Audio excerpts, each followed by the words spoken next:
వెంకటేశుని చరితము వింటే పాపములన్నీ తొలగు కదా. శ్రీనివాసుడు వెలుగులసారి వేషము దాల్చుట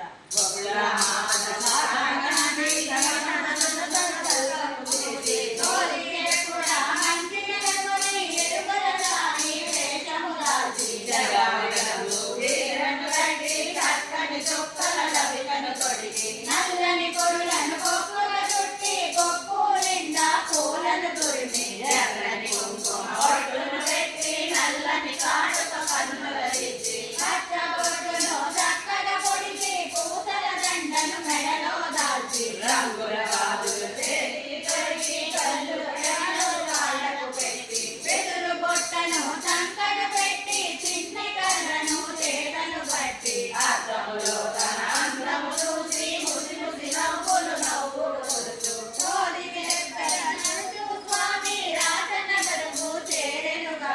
వెంకటేశుని చరితము వింటే పాపములన్నీ తొలగు కదా.